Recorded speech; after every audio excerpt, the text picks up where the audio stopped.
Welcome to the Attention Deficit Disorder Expert Podcast Series by Attitude Magazine. Good afternoon, everyone. Happy holidays. It's Susan Kaufman here for Attitude Magazine, our weekly ADHD Experts webinar series. Thank you so much for joining us this week. We're having a pretty special webinar for teachers of children with attention deficit disorder and learning disabilities. We're calling this an Educator's Guide to Teaching Children with ADHD and LD. Today's webinar topic was generated as a result of a poll that was put together by our speaker, Dr. Jerome Schultz, who I'll introduce in a minute, and Attitude, to ask teachers to share their top concerns about teaching children with ADHD and LD. And Dr. Schultz generously structured his presentation today around responses to the topics that teachers raised. How to manage disruptive behavior in the classroom. This is one we've heard before.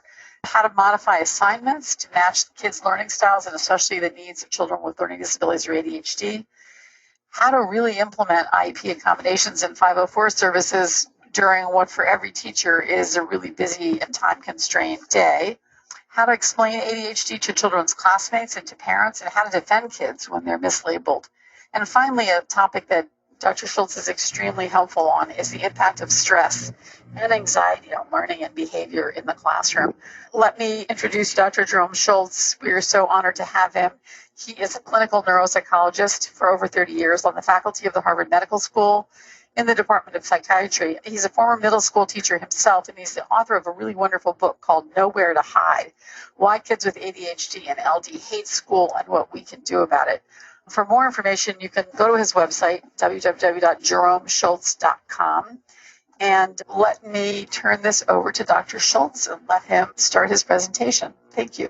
Hi, Susan. Thanks for the introduction. I'm happy to be able to do this webinar and be involved with Attitude in this way.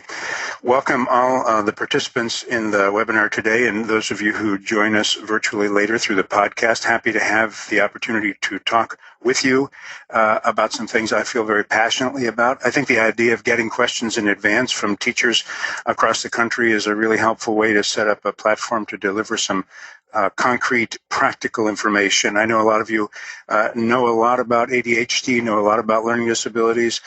Most teachers I talk to say, okay, Dr. Schultz, tell me now what to do. I know enough about the conditions. So we're going to go through several of the questions that Susan previewed for you and try to give you the best of my thoughts about reasonable, practical answers to these questions. First question is how to manage disruptive behaviors in the classroom and what are the best practices regarding discipline.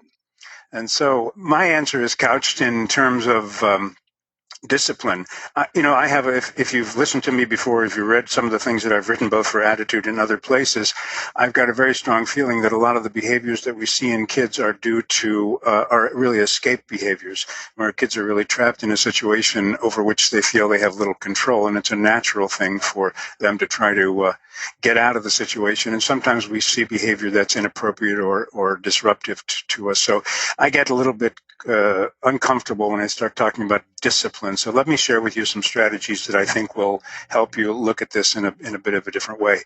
I think when kids are engaged in tasks that they believe they can do, the negative behaviors decrease. That's important. I've talked before, and I'll repeat it again here, about the power of competence. If you are listening and you're an adult and you do something well, whether it's parenting or teaching or knitting or playing golf or whatever it is, you know that if you feel competent, that you don't have a lot of anxiety about that task. I think when kids feel like they're doing something in school that they believe they can do, the negative behaviors decrease because, if my hypothesis is right, those negative behaviors are escape behaviors. So piece of cake here means I want to get kids in a classroom and while they're doing homework at home to be able to look at something and say, I think I can do this. I believe I can do this. We've got a lot of kids across the country looking at a task and they're saying, there's no way I can do this. And if that's the case, then their brain is responding in a way that's getting in the way of their learning. What I'm trying to say is here is my way of introducing a concept that every behavior sends a message. When kids do things, the behavior they exhibit is sending us an underlying message. And I think it's really important that we really be able to look at that behavior and understand it, read the need to meet the need. If kids do something like get out of their seat or say something rude or run out of the classroom, if you get that this behavior may be a sign that what they've been asked to do is too difficult, or if they're under a certain amount of stress or anxiety because of something toxic that happened to them in the class before or during the day before and the week before. Maybe there's something going on at home that's upsetting with them. If you look at their behavior as a way of them sending a message to you, if you know how to understand and read that message, then you can deal with it and help kids be successful. Asking kids what's going on may not be as fruitful as trying to know more about the child's environment, know more about what the class the child just went to, because often kids can't articulate what's getting in the way. They can just say to you, by their behavior or by their words, I'm not ready to do this. I can't do this right now. So giving them strategic timeouts may be helpful. If you look at the motivation for their behavior, here the yellow text you see on your screen says looking for love in all the wrong places. It's really about attention. What's the purpose or function of the behavior? It may be looking for love, but I think usually it's either looking for attention or recognition or looking for ways to reduce the stimulation of the activity.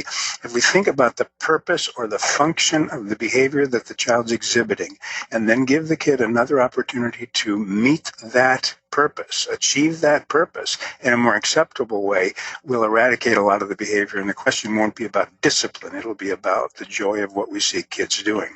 So is it a need for attention, recognition, stimulation, escape, entertainment? Are kids just trying to be funny? Often these behaviors are misread as oppositional and defiant behaviors or lack of motivation. I think those responses are very rare in kids. The ones you see on your screen in front of you are likely to be at this the cause of this problem. The function of the behavior, in my view, too, is to get out of a situation over which kids feel they have little or no control, or they don't feel like they're going to be competent. I don't care too much for money.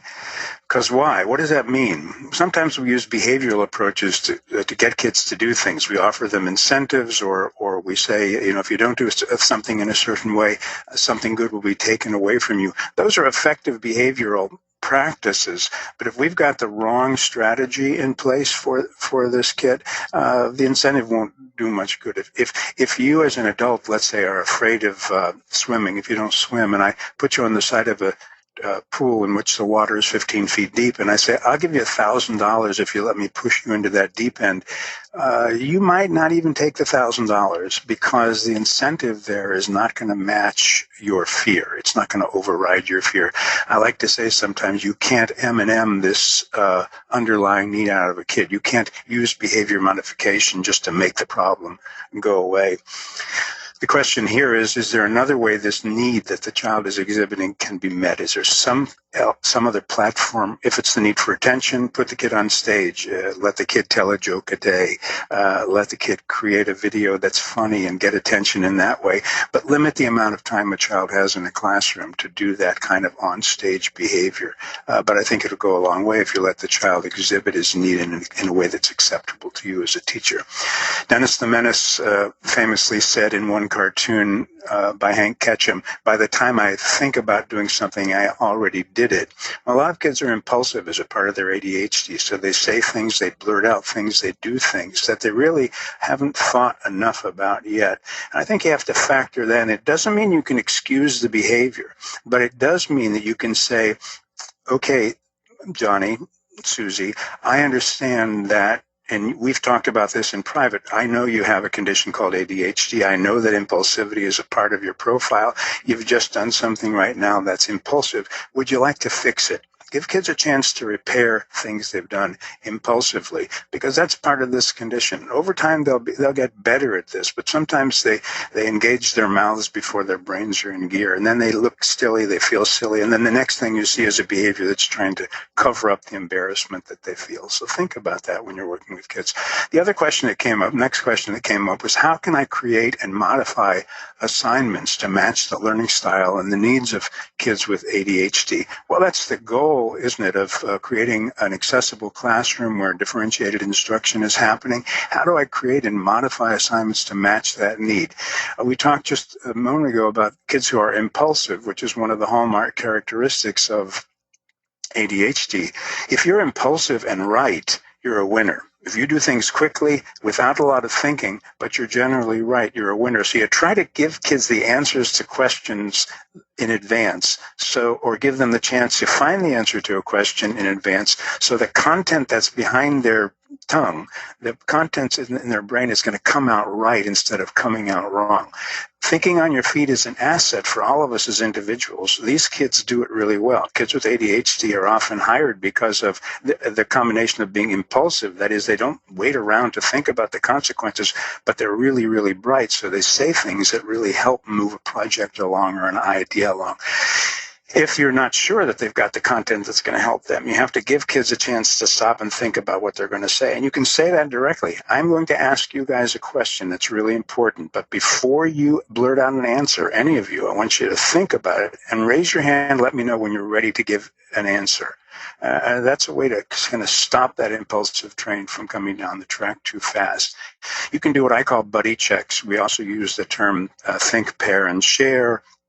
Or turning to your study partner, you say, kids, I'm going to ask you a question that's really important. The answer is important for you to have. Turn to somebody to the left or the right of you. Turn to your study partner and find out what they have. Share your idea with them before you go public. It's another way to get a slight delay, like you might have on a radio or TV program where the voice that goes out to the audience is delayed in case the host does something or says something that's not right. We don't have that feature on this webinar, so I have to be careful about what I say here. What about kids who are hyperactive? Kids who are overactive? That's not necessarily a bad thing, but giving kids to be active, giving kids a chance to be active on something that serves a good purpose is an important thing to do. Stand and learn, move around, jump around to rhythm, calling out the multiplication tables, giving kids a chance to use their energy. I don't regard hyperactivity in a kid with ADHD as excessive energy. I regard it as kind of a cognitive and behavioral style. But let kids move to rhythm. Let kids move while they're reciting dates in history. Let kids stand up and sit down when they get an idea or when they need more help. Purposeful movement is the key. The other thing is to do what I might call student research. You say to kids, during this next activity, I'm going to not only let you move, but I'm going to encourage you to move. And when we finish this, I want you to tell me whether or not this movement helped you learn or helped you demonstrate knowledge that you have. When kids see the connection between movement and productive behavior, movement doesn't become a bad thing. It becomes an asset that they can use. What about kids who are inattentive as part of their profile? To be able to stand up and deliver a message is a way to help assuage or control inattention. If you're standing and your body's physically alert and you're having to stand, or standing on one foot also is a good way to do that, or standing with one arm up in the air. When you move your body and hold it in a position, your brain is engaged in a different way than it might be if you're sitting in a chair passively. These kids spend a lot of time in American schools sitting, listening, and then responding. And that's just can become a vacuum for these kids to lose track with what's going on and pay attention to other things that are more salient, more interesting to them. Having kids close their eyes and try to visualize a scene is another way to help focus attention. So you're sitting in front of a class of 26 or 36 kids, it doesn't really matter, and you say, kids, I want you to close your eyes. I'm going to describe a scene to you, and I want you to raise your hand when you think you see that scene. You know, whether it's a scene from history or whether it's a number scene that they're seeing and that they're visualizing in math, whether it's a word that's broken into 3 parts. Get kids to put that image on their internal visual screen by closing their eyes and let you know when they get there. You have to tell them to let you know when they get there, because they may close their eyes and doze off or go into some other la-la land. We don't want that to happen. But the idea of closing your eyes cuts out visual stimuli that can distract kids. I was talking to a group of teachers yesterday in a program I'm doing in Colorado.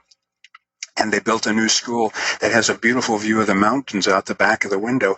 And the teachers are complaining because kids are looking out the window. I think teachers are looking out the window because it sounds like a pretty beautiful view from there. But I think I said to them, pull the shades halfway up from the bottom so you can look out the top and not be distracted by things going by like bears and deer and rabbits and things like that. But closing your eyes is one way to cut off that stimuli. Hold your hands up like an antenna, kids. Put your hand up, and when you get the message I'm sending, put your hand down. And that sounds like more like a little kid activity, but if you do it metaphorically, you can do it in a different way with older kids. You can say, put your hand on your desk and put your thumb up. And when I see the thumbs going down, I know that you get that message. It's a little more of a mature activity, but still using the body like an antenna. Stand up when you get the message, sit down. Put your hand up when you get the message, put your hand down, and so forth. When you get the message, turn to somebody else and tell them what you heard. All these are good ways to modify assignments to help kids be successful. We know, too, that there's a 30 to 50% overlap of ADHD with learning disabilities. So if kids have a learning disability in addition to ADHD, we can use what I'm calling the IKEA tool list. When you buy something from IKEA, you pull out a piece of paper and it says to you, in order for you to put this desk together, you need these tools, you need to follow these directions. You know as well as I do, if you don't have those tools and you don't use them, that desk goes together with a missing piece on the floor when you're done, and it's more likely to fall apart. So a tool list for kids is, what do you have in your toolbox to help you do this activity? And it's not about us always giving the kids the toolbox, but after we give it to them a couple times, we have to say to them, do you have what you need in your toolbox right now for this activity? We have to have them monitor their own behavior, their own ability to reach into their toolbox and get what they need. So what if a child doesn't have skills developed at the level that allows him or her to work on this activity? So some kids spend time in a learning center. Some kids spend time outside of a general education classroom developing their skills so that they can finally get skills at a level that will help them work in prime time in the classroom. If their skills aren't developed at the level that let them do the task that you ask them, they're going to be behind the eight ball. It's going to be a setup for frustration and failure. They also need to know how to work around these difficulties, and that's where the modifications come in. If these kids have dyslexia and reading is hard, reading a print page is hard, if you have materials that are on recorded books or through Learning Ally, or you make recordings of books beforehand, or the kids make recordings of books beforehand. They don't have to be bogged down in an area in which they have poor skills, that is reading. They can listen to the material. Their brains are smart. Their ears work well. So that's another kind of modification we have to think about. Here's another question that came up from the teachers in the national audience. How do ADHD and learning disabilities overlap? I mentioned in the last slide that it's usually thought that there's a 30 to 50% overlap, or what's called comorbidity, of ADHD and learning disabilities, and it works both ways. The thing to remember in this case is, because these conditions often live in one individual, one of these conditions affects the other. A kid with ADHD may have behaviors that look like learning disability, and a kid with a learning disability may have those weaknesses exacerbated or made worse by the presence of inattention. The filters created by a learning disability can look like attention problems. That's an important thing to remember. So before we rush to judgment about a diagnosis of ADHD, let's look at the processing that's involved. ADHD can cause difficulties that look like learning disabilities. They can cause memory problems. They can cause attention problems, and it looks like kids are having difficulty processing when it really might be that they have difficulty paying attention or focusing attention. So a good multidisciplinary assessment by a psychologist or a neuropsychologist is really helpful here. Someone or a team of people who can clarify the overlap that exists between these two conditions and then offer suggestions that will help with both conditions. If you have strategies that help with the ADD component in a child, then that's going to help the learning disability and vice versa. So the two conditions coexisting in one individual have an overlapping impact. We have to treat both of those by interventions in both of those domains. Medication, as we know, may help some kids with ADHD symptoms. There's usually a very high statistic given to the fact that medication can be helpful when a condition is primarily when it's appropriately diagnosed, and when the medication is appropriately dosed. There are estimates that say 75 to 80% of the kids with ADHD are helped by appropriate dosage of medication.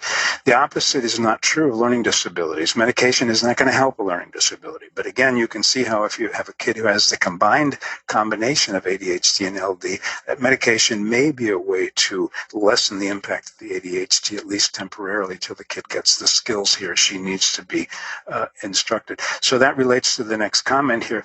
We need, for kids with learning disabilities, they need to have specialized and intensive instruction, as well as modifications in the classroom. A student with severe learning disabilities like dyslexia who doesn't get the appropriate and intensive instruction in reading won't do well. Will look like a kid with attention deficit problems, will try to get out of a classroom or try to get out of activities. So we have to think about how we build up the skills so that the toolbox is filled with the things that the kid needs to be successful. Meditation may be beneficial for both learning disabilities and ADHD. And a lot of you are working in schools, or parents are familiar with schools that are using mindfulness practices. That's a form of meditative practice that helps kids be more thoughtful about what they're doing, help them be more thoughtful about the executive strategies that they're going to use to be successful, and so forth. So meditation is proving beneficial for a lot of kids with learning challenges and attention challenges. Another question that came up in the survey was, what's the impact of stress and anxiety on learning and behavior in kids with ADHD? And as Susan said to you, this is kind of my sweet spot. I'm doing a lot of writing and traveling and speaking about the impact of stress and anxiety on learning and behavior and emotions of kids, because to me, it's the missing piece of the puzzle. The answer for me is here: kids who don't feel they can be competent are under chronic stress. That's my hypothesis here. They're looking for the exit sign. These are kids are looking for a way out of an activity that they don't feel that they can do at all or do well, as a way to get out of a situation that makes them embarrassing and makes them feel like failure. When kids are under a high level of stress or anxiety because of their worries about their ability to do the task, this automatically triggers in the brain an academic fight, freeze, or flight response. That means that the fear factor section of the brain, it gets activated, and I'll show you a picture of this in just a little bit. And the executive function part, or the thinking part of the brain, shuts down in the service of survival. When the survival brain is activated by the stress response, this is what scientists and psychologists call the HPA axis, and that has to do with the part of the brain that is responsible for stress. The prefrontal cortex is responsible for the executive functions, thinking about thinking, planning, organizing yourself so that you can be more successful. Under stress, when this survival part of the brain is activated, when the hypothalamus, the pituitary, the adrenal glands are activated, and the brain starts pumping out stress-related chemicals, the frontal part of the brain shuts down, and it's a setup for failure and frustration. So because this is biologically true, it's just not an attitude that kids have. They don't say, I feel stress. Their brain is under pressure that wants to be resolved. The brain likes to be in balance. So these are kids who are just thinking about running. They're not thinking about thinking. We're built biologically with the ability to escape danger by having our brain and our body respond to danger in a different way from that which we respond to competence. And it's important to think about that when kids are in school. Here's a picture, a cutaway view of the brain. If you look at the left-hand side of this picture in the grayed out area that says executive functioning area, that's the prefrontal cortex. And that's the area where the executive functions live. In the middle of the brain, where you see that coral-colored circle, you see the fight or flight areas of the brain, these subcortical areas. When danger comes, these are the areas that pick this up. And they say to the executive functioning areas, don't think about this, just get the heck out of here. So I'm making a case that when kids are in school sitting day after day in an environment in which they don't believe they can be successful, that is because they have reading difficulties or attention problems or math difficulties, if they don't think they can be successful, they're scared. Even if we say, honey, I know you can do this. I believe in you. It doesn't matter. If you're standing next to that pool filled with 15 feet of water and I say, you know what? I believe that you will survive this, so let me push you into the pool. You're not listening to me. You're trying to run away from me. You're not thinking about how what I'm saying might be possible. So kids' perception rules in this case because of what's happening in the brain. Stress has an important immediate impact on kids functioning. Kids who are under stress, whether it's external stress, the kind of stress that many of us feel just because of the daily activities we're involved in our lives, or it's the stress that comes from not feeling like you're able to do a task that's put before you. Both short-term memory and long-term memory get affected. If you think about this, the stress comes on, your brain is scared, it's looking for the exit sign, it's looking for the door, it's looking to get to a place where it feels competent and confident. Your short-term memory starts to suffer because what's being taught to you doesn't go into your brain. If it doesn't go into your short-term brain, it doesn't make its way to your long-term memory. We actually have two types of receptors that are in our brain. One's responsible for catching the information coming in, this type 1 receptor that you see here, and the other type of receptor is responsible for turning that short-term memory into long-term storage so we can retrieve it later on. This, incidentally, as you see the resource on the bottom, comes from the work of Dr. Bruce Perry, who's worked intensely with kids who have been in traumatic situations. And if you want to learn more about this, you can go to his website called childtrauma.org. The cumulative effects of this stress builds up over time, and it affects the way the brain functions, it affects the way we feel about our work, and it affects our behavior. This is important. Think about this. Under continuous or traumatic stress, there's a greater concentration of growth in the cells that are in the midbrain. Remember that coral circle that I showed you a couple slides back?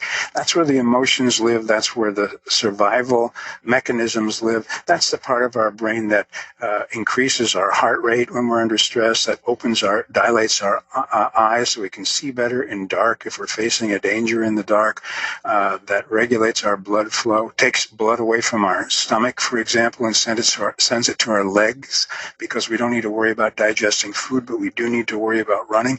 If you think about that, under stress, those parts of the brain that you need to get out of those stressful situations get stronger. They get bigger. There are actually more brain cells or larger cells in that area of the brain. Correspondingly, as I mentioned earlier, we have fewer brain cells or weaker connections in the prefrontal cortex of the brain. So we have an impairment in what are called the executive functioning, or our ability to think about things on a higher level. It's a biological reality. And if we don't acknowledge that, then we're missing the boat here. If we just think it's about attitude, we're barking up the wrong tree. What else is interesting? When kids are under stress, they have an underdeveloped capacity for empathy. When they've experienced trauma in their lives, they're thinking about survival. Think about it this way. If you're in prehistoric times and you're living in a cave and a saber-toothed tiger comes to the door of your cave, your family is behind you, cowering in fear.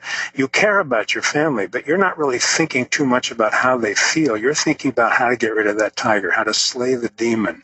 And if that's the case, if your survival brain and the part of your brain that's responsible for making the danger go away is working on high level, you don't stop to think about things too much. You don't worry about other people who are with you, but you worry about saving your own life so that then later you can worry about people who are around you. That's where the biological roots of this come into play.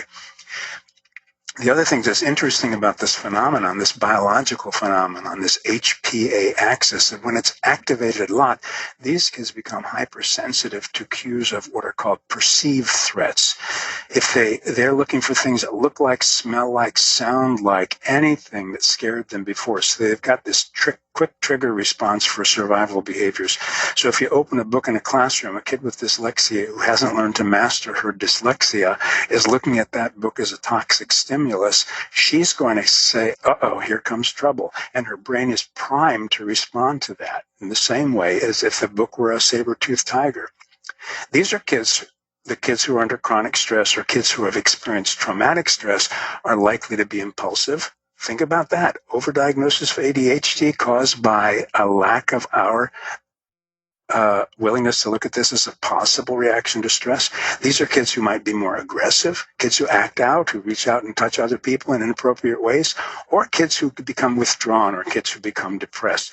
All these are possible consequences of being in a traumatic stress situation or in a chronic stress situation. The mechanisms are the same. The next question that came up is one that says, how to explain ADHD to a child's classmates and to their parents, or defend this child when those people are labeling him as naughty or saying he's taking up too much of the teacher's time. First of all, I think, and this is part of the de-stress model that I talk about in my book, we have to help kids learn about their own condition.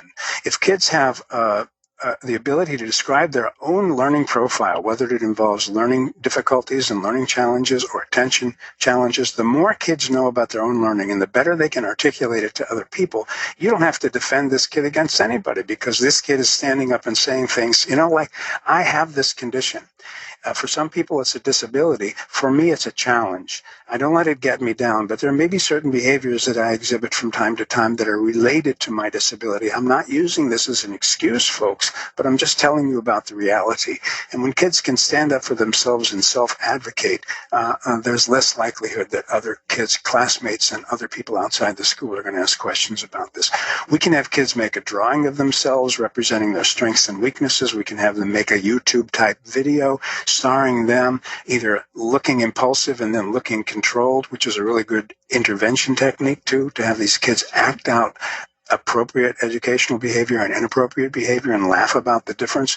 We can have kids be the star of their own comic books. We can download comic book making software from the internet and star these kids in their own story of stress and coping and competence. We can have kids who are older write an essay which they get credit for in their English class or on their college entrance materials. We can have kids make a PowerPoint that tell their story. If they can tell their story to somebody else, it means they understand their condition a lot better. All these means of explaining your condition are underscoring this theme about how I make my ADHD or my LD work for me, why it's not a disability. It's a condition I have, but why I'm putting all this energy and all these challenges to good work for me. And in any of these personal appeals have to include why the ADHD is an asset, when it's an asset, when it's a liability, and what I do about it. Attitude created a slideshow that's available on the AttitudeMagazine.com website called 17 Things I Love About ADHD.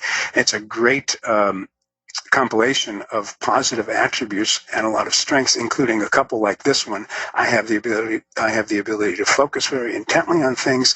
I have resilience that gets stronger by overcoming challenging. I'm a nice, funny person. I have a sparkling personality. I'm bright and creative and funny. I'm willing to take a risk. I have spontaneity and a lot of others. So if you're trying to help kids build their own self-awareness, this attitude slideshow will help them. They can create one just like it for themselves, or they can borrow from that one.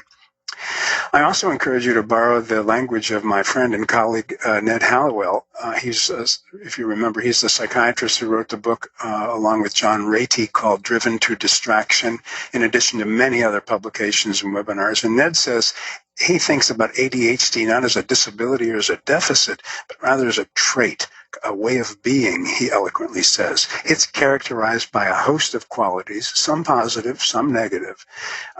And that's his basis for working with kids. I've put in Dr. Hallowell's website here, and there's a part of that website that's called Top 10 Questions. You'll find some more of that language that you can be able to use with kids in your classroom or at home if you're a parent tuning in. In these self-appraisal devices that I talked to you about on the previous slide, these ought to include a description of what might get in the way. And depending on the developmental level of kids, you can talk about bumps or hurdles or impediments, and then what this child does to overcome those bumps or hurdles, how you work around or strengthen your weaknesses, and show the child who's able to show evidence of how these techniques and strategies are working are also strengthened by this, both in terms of their external PR and their internal self-awareness for kids who can say, I'm not doing so well on this thing, but I'm making progress in this other thing. So, it's a journey, and I'm on that journey, and I just want you to know that. These personal essays or personal PR products should include what the child with the condition needs from adults. Parents, I need in order for me to maximize my success, to be more independent, I need this from you. And to you, my dear teachers, these are things that I need from you. If you give me these, I'm going to give a lot from myself, but I may not be able to do all these alone. And these personal statements ought to conclude with a language that's hopeful and optimistic. For example, I want you to know that I'm working hard. I know sometimes I can be annoying, but I'm not looking here for your forgiveness or a free pass. I'm just looking for your understanding. These personal testimonials are really hard for people outside the classroom to ignore, and they strengthen the kid from the inside out when we can get these done. We can help kids create these. Next question is, I know I'm moving pretty quickly here, but I want to make sure we get all through these things in the time that we have, so I'm going to keep plugging along. The question here is, how can I effectively implement IEP and 504 plans and all the accommodations they require during a busy day? I have great empathy for classroom teachers who are expected to do a lot of things for a lot of kids. They're forever dealing with new initiatives, how I teach reading, how I teach math, and even a new mental health curriculum that's superimposed on top of everything else you have to do. So how do you, in fact, implement IEP and 504 plans? There's a proverb that says, what's good for the goose is good for the gander. I looked into that a little bit, and what it means to me is, when you look into that phrase, what it means is if you're cooking goose, it doesn't matter about the sauce you use. It's good for the goose and for the gander. An interesting, curious bit of culinary history, but I won't dwell on that. What my proverb, which grows out of this old proverb, is what's necessary for the few is good for the many. So what we do for a few kids is going to help most other kids in our classroom. I always say that good special education is good education for gifted and talented children, because you're addressing kids on an individual level, you're differentiating instruction, the philosophy behind it is really good. So if you're implementing the goals and objectives and the strategies called for or mandated in an IEP or a 504 plan, they will certainly help the few kids who need these specifically, but they're going to do no harm for the other kids. So I think the answer is how to effectively manage these and implement these services is to try to weave them naturally into the delivery of instruction that you're doing anyway, to blend them into it so they're there, and you could substantiate the fact that you're living up to the promise of the IEP or the 504 plan, but you're doing it in a way that's not so obvious to the outside onlooker, but certainly integrated into your program.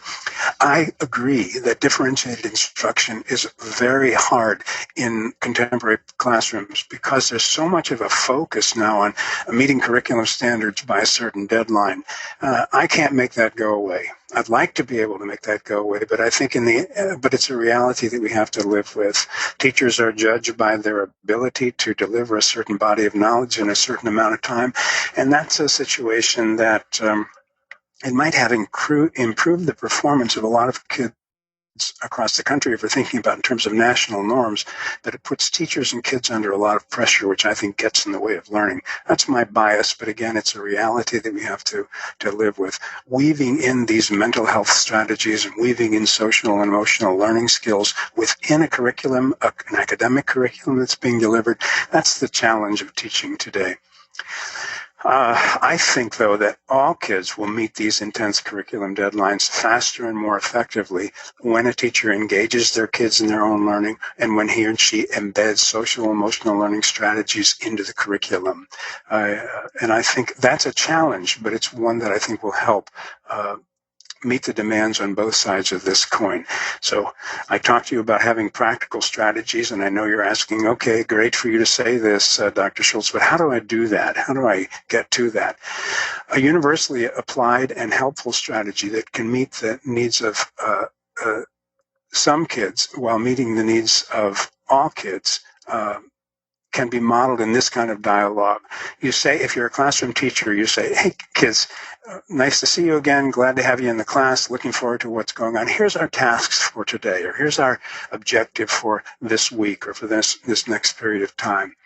Let's do this first thing together. Let's really work together to do the first one, because if I know that if I help you prime your brain, if I help you prime the prompt for learning, what comes next is going to be easier and more pleasant. So let's establish a baseline of competence here. And I like to say to teachers, ask kids this question: how difficult do you think this will be for you?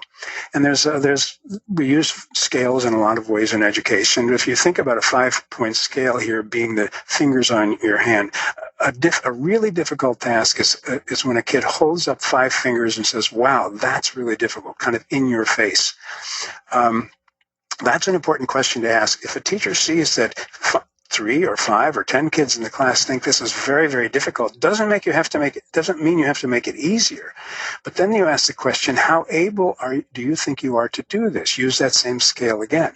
So here, if you have a 5, what I call a 5-1 combination is really good. 5 means the kid is saying to you, that's difficult. And a 1 or a thumbs up, that's the 1, means I can do this thing. That's the definition of competence. That's the definition of somebody conquering a difficult task.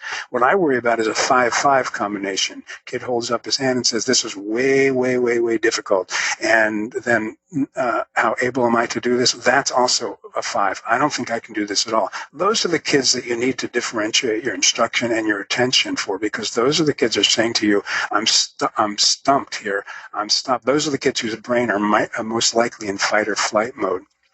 The other question to ask kids at this juncture is, how independently will you be able to do this task that I've put before you? How much can you do it by yourself, and how much will you need my help for? And also ask, will you be able to use your study buddy, your partner, somebody next to you? Collaborative learning with and from other people, cooperative or collaborative learning, is a good way to get kids over these initial hurdles. Opening a book or an activity and saying, kids, okay, get to work on this, you could have half your class or more being stuck and being stumped. And those kids are going to have brains that are looking for a way out, not a way in. You can also ask kids this question: do you need any special equipment? Do you need a book on tape? Do you need a computer? Do you need earphones that keep sounds out of the room? Do you need to work in a study carrel that cuts off stimulation for you? This is the part where you can normalize some of those things that are in an IEP, that the child will have sound deadening earphones that he wears in the classroom. If those are available to all kids who need them, and they see the connection between less auditory input and higher cognitive functioning, then these things cease being special. They're just tools that you use to allow you to be more successful. You can also ask this: if you believe you'll need my help with this, let me know in a certain way. For little kids, you can say, put a red token on the desk. I'll be over as soon as I can. If you raise your hand, that's certainly one way of doing it. But let kids know that if they need your help, you'll get to them.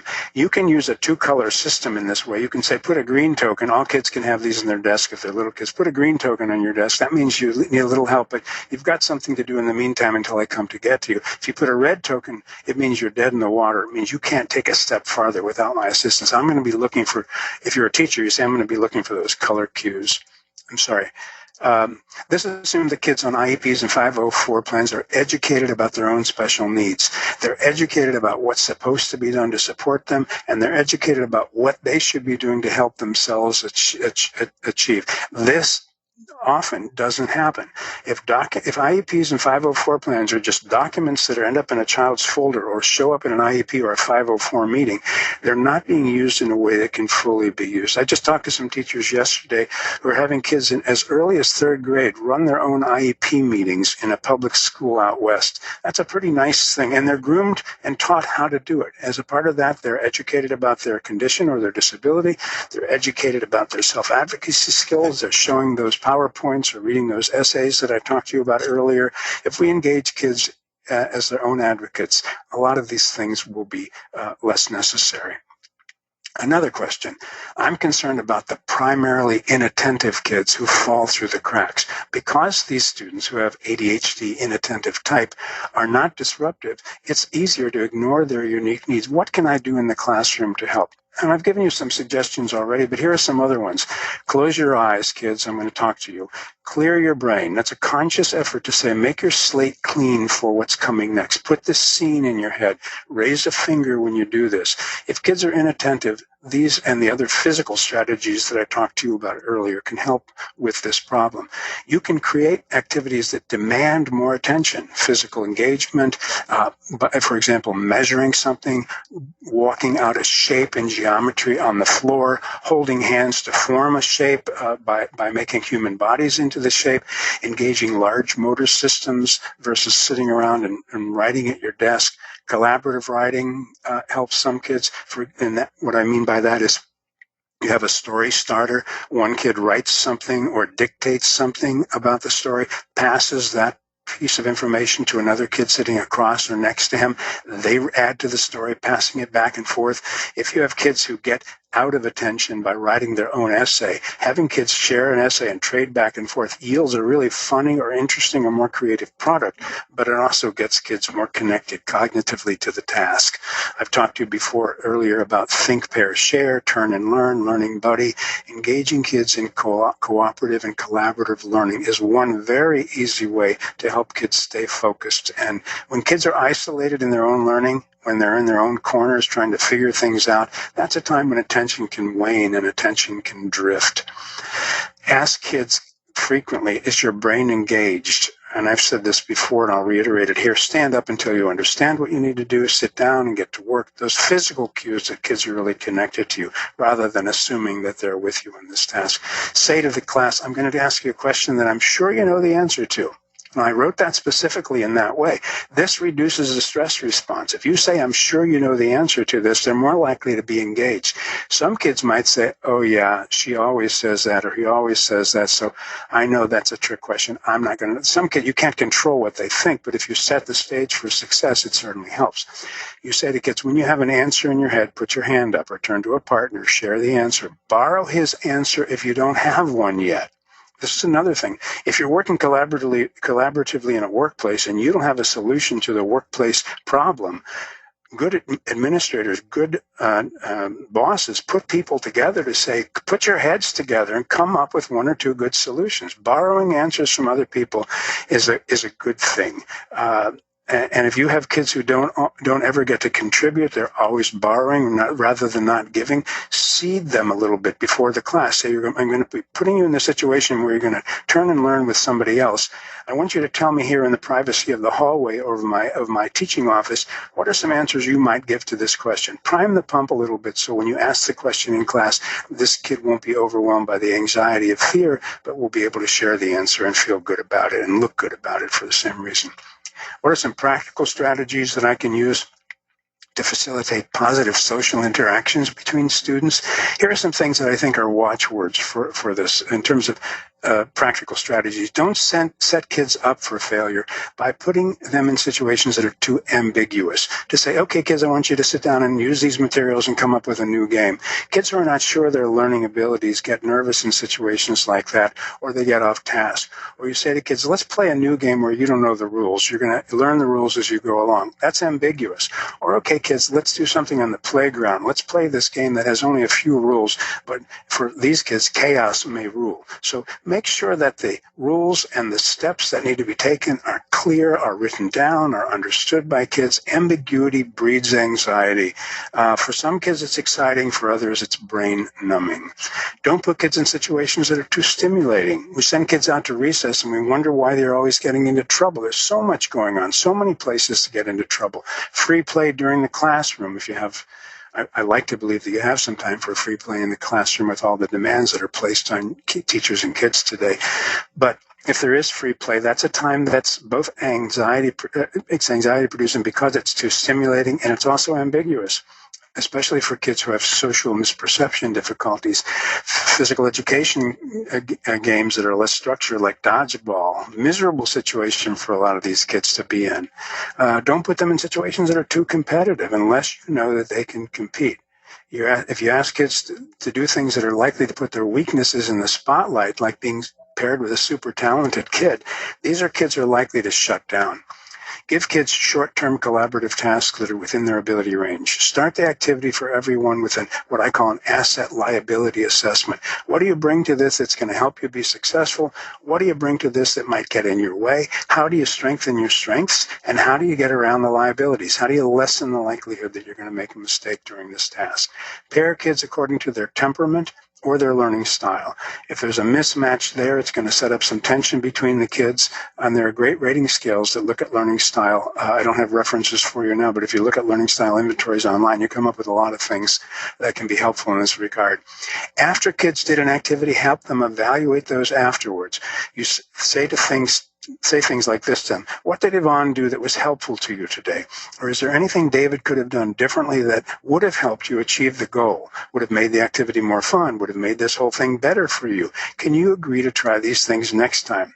Post-activity evaluations are a good way to have kids look back at what just happened, learn from it, and move that strategy forward to the next time.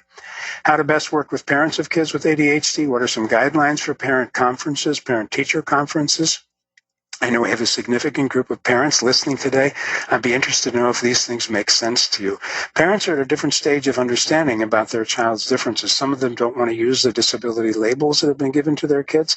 Some of them may say, well, I think this is something he'll outgrow, or she just has to get tough at this. Parents are at parents' perception of their kids' problems and their ability to deal with it are on a continuum. And if teachers don't understand where parents are on that continuum, they may start too high or too low on that scale.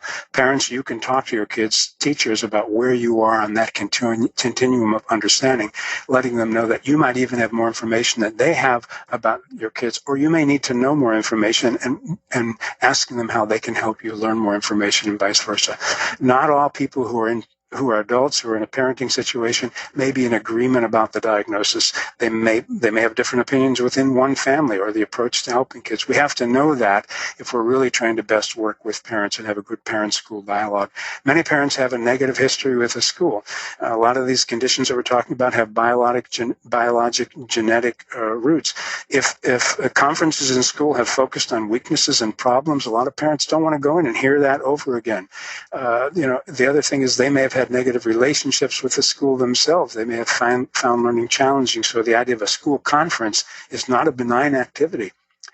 Before any formal IEP meetings, and certainly before bad news conferences or bad news meetings, hold what some people call listening conferences, during which time the parents can tell you their family's story.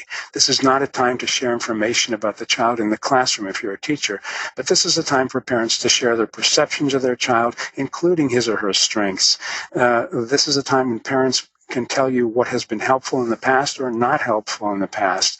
This is a time when parents can tell teachers how much or how little they'd like to be involved in their kids' education, or what might get in the way. They may say, I'd really like to be involved a lot, but I'm holding 3 jobs to put food on the table. So understand that I'm a highly involved parent, but I don't have a lot of time to do everything that you might expect me to do.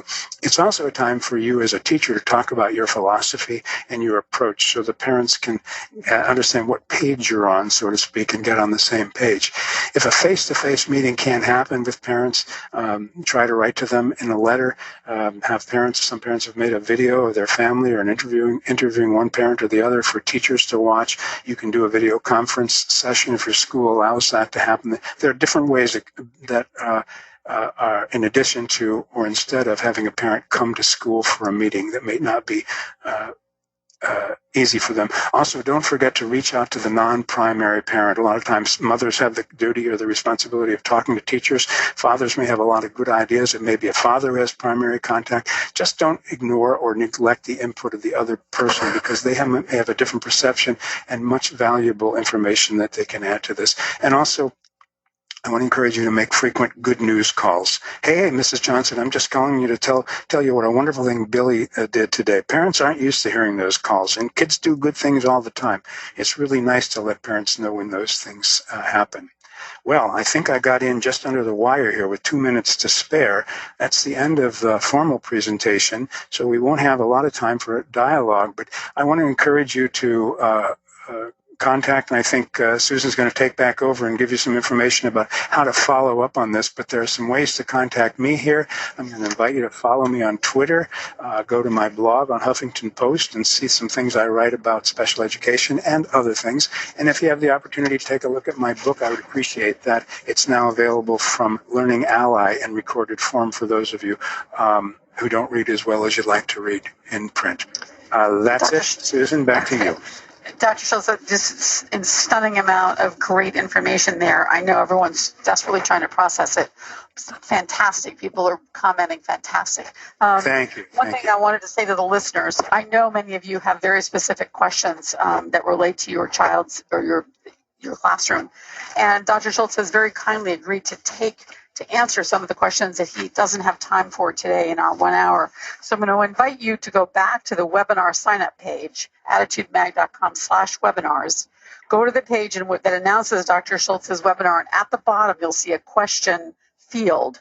If you ask your questions there, we will give Dr. Schultz access to that page so that he can post his answers there.